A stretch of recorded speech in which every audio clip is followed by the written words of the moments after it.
Hello, I'm Bridget Manley, Learning Experience Designer and co-founder of Ascendant Design and Training. In this video, I'll show you how to create a custom feedback tracker in Microsoft Lists. This tool will make it easier to gather and organize stakeholder feedback during the review phase of an e-learning project. Now, I don't know about you, but for me, the review phase is one of the hardest stages of any e-learning development project. You've got to track which reviewer requested which change, and it's also good practice to have a record of when and how you addressed each requested change. Now, you could use Excel spreadsheets for this, but I prefer to use Microsoft Lists, which is an app included in the Microsoft 365 for Business plan. Lists give you a lot more freedom in how you can add and organize data. They also allow you to create custom views, both for yourself and for your reviewers. You can share the list with them and allow them to enter their feedback directly, which saves you a bit of time. You can also enable notifications to give you an alert anytime that a reviewer makes a change in the list. So let's dive right in and look at how to create a custom feedback tracker in Microsoft Lists.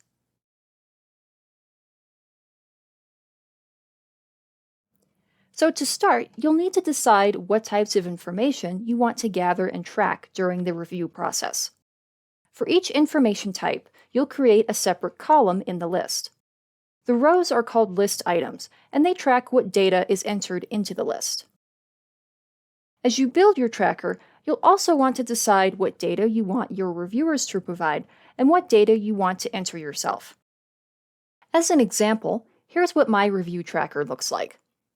The first 5 columns contain information provided by the reviewer: the module name, deliverable type, location in the deliverable, the reviewer's name, and their feedback.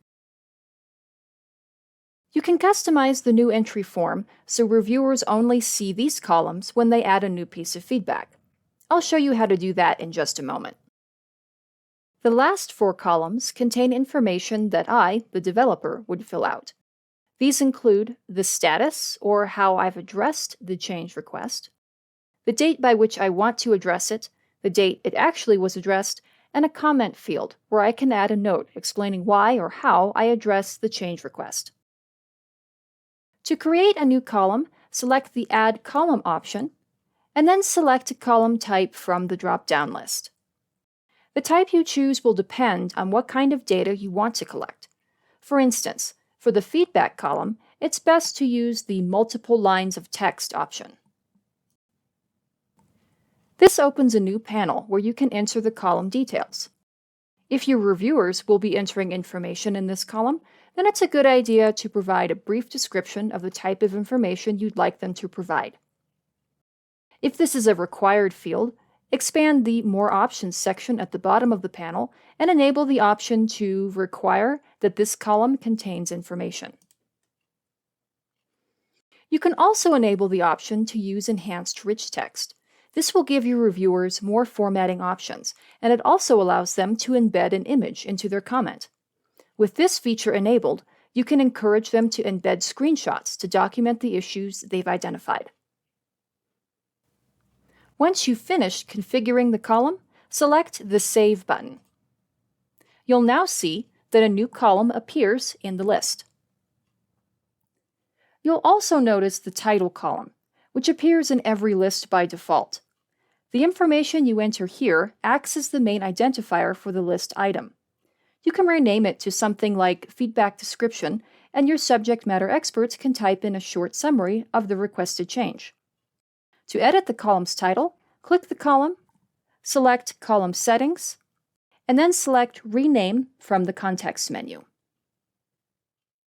Let's take a quick look at the other columns in my feedback tracker.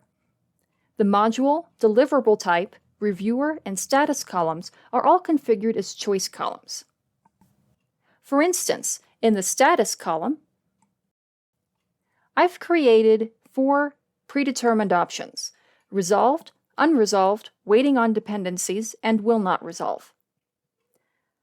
I have unresolved set as the default status, so anytime a reviewer creates a new item, it's automatically flagged as an issue that I need to address. The Location and Deliverable field is where the reviewers can specify the slide, page, or time in video that corresponds to the requested change. For instance, if they're reviewing a slide deck and request an edit on the third slide, they can enter slide 3 in this field. The column is configured as a single line of text. It's pretty straightforward. The Feedback and Status Comments field both accept multiple lines of text with enhanced rich text enabled. The Resolve By and Date Resolve fields are both set as date and time fields. I don't enable the time options in these columns because I don't really need it. Once you have the columns configured, then the feedback tracker is basically ready to use. To add a new item, click the New button at the top of the ribbon. This opens a panel where you can enter information in a form view. When you're finished, just select the Save button.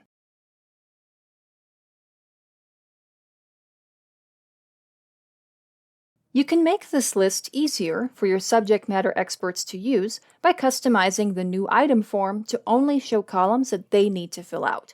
Here's how you do it.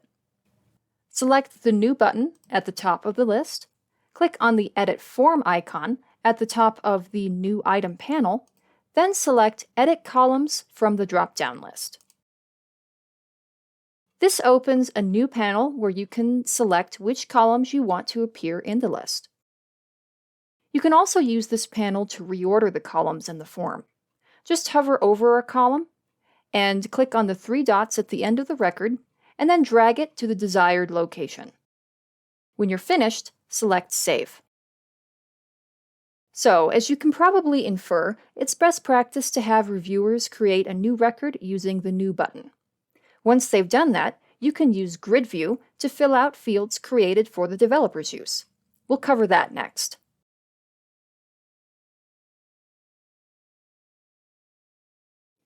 To edit the list as a developer, select the Edit in Grid View option from the top ribbon. With this view enabled, you can edit any cell, much like you would in Excel.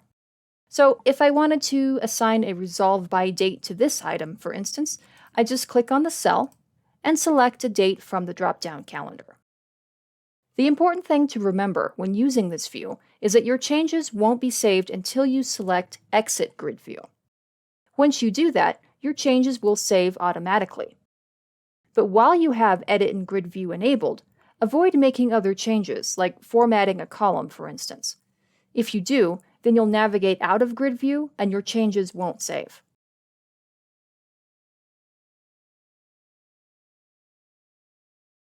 Next, you can create some custom views to make the list more efficient, both for you and your stakeholders.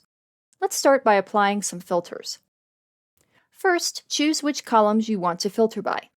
Let's say we want to create a view that only shows unresolved items. Click the Status column, select Column Settings from the drop-down list, then select Pin to Filters pane. The Filters panel automatically opens, and now Status is listed as one of the filtering options.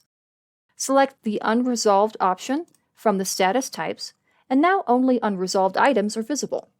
To turn the filter off, click the Clear Filters icon from the top of the filter pane. You can access the filters at any time by clicking the Filter button in the top ribbon. Now, you can filter by unresolved items every time you view the list, but that's tedious, right? So instead, it's better to save it as a custom view. With the filter applied, click the down arrow next to the All Items in the top ribbon, and then select Save View As from the drop-down list. This button, by the way, is called the Switch View Options menu.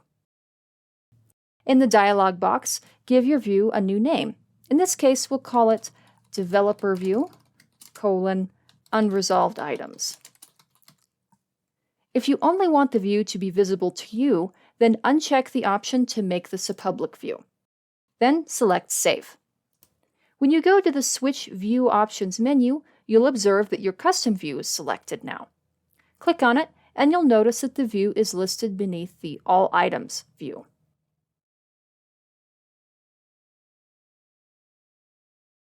Next, you can create customized notifications to alert you when a stakeholder creates a new item or edits an existing one.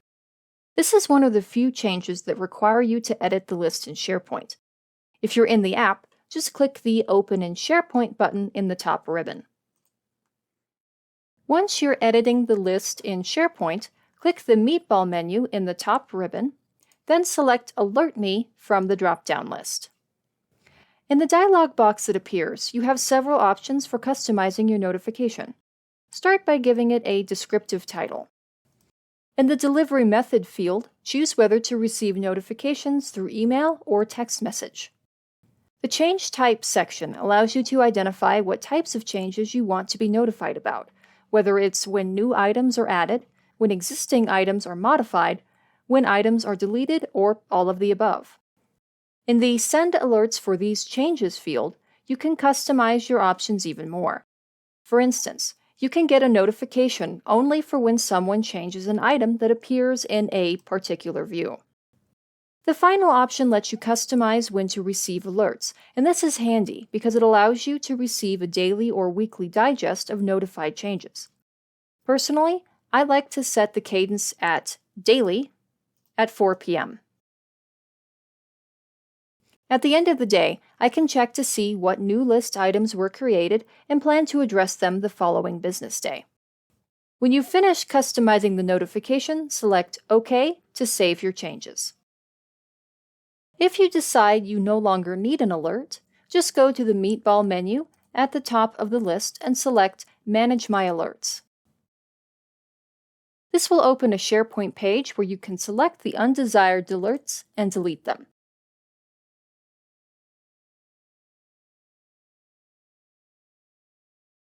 So now that you have your list configured, the final step is to share it with your stakeholders.